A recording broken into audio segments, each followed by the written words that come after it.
Hey my lovelies, welcome back to Vlogmas Part 7. Before we hop over into the art studio, why don't you come along on this wintry walk by Lake Lucerne.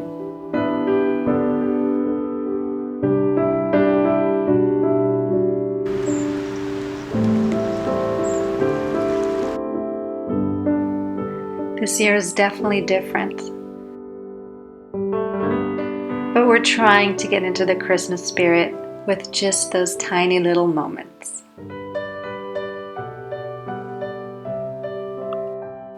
You know what always lifts my mood? Getting creative. So why don't you join me in the art studio and we'll make something. First, say hi to Wilbert.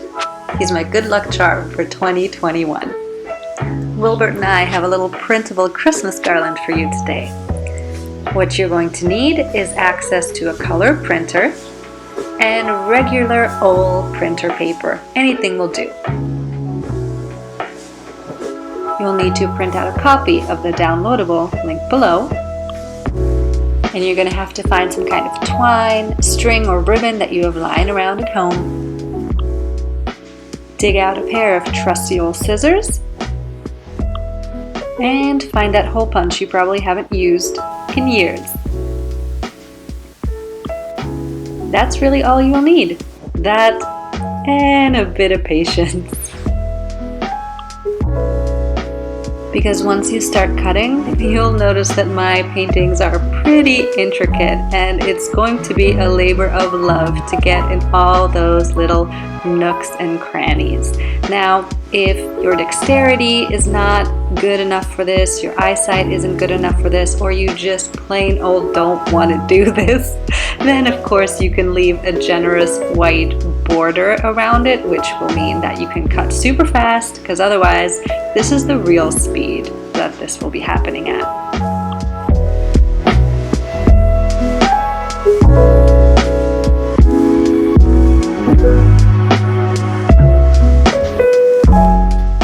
Just keep cutting until you have finished removing every single design from the printed page. Yes, it takes a while, but honestly, I think it's kind of meditative. I used to love doing this kind of work as a child, this kind of Fitzelarbeit. And if you have the patience to really let yourself go into a moment like this of detailed, focused manual work, it really is quite calming.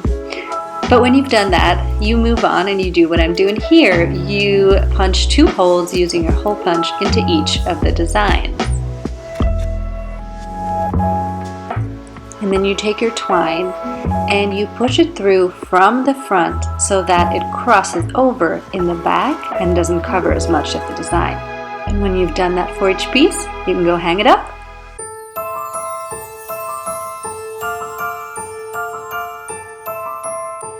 I thought this was really pretty, but it needed an extra oomph. So I went back to one of the classics. I would be really surprised if this is the first time any of you are seeing this, but maybe a few of you needed to be reminded of just how simple it is to create a paper garland.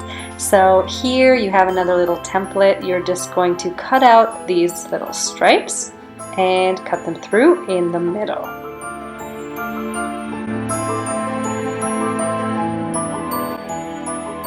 And you will take the first of these little half strips and fold it over onto itself, just like this. Take your glue stick or a piece of tape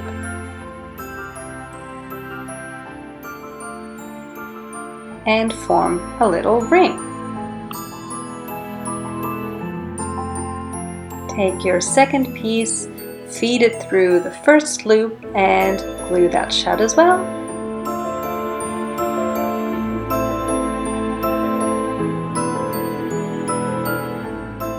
And just repeat, repeat, repeat. The neat thing is, if you use my template, it'll be color coordinated with the other garland we just made. And I netted this little length from 2 pieces of A4 paper, so make sure you print out more if you truly want a longer garland.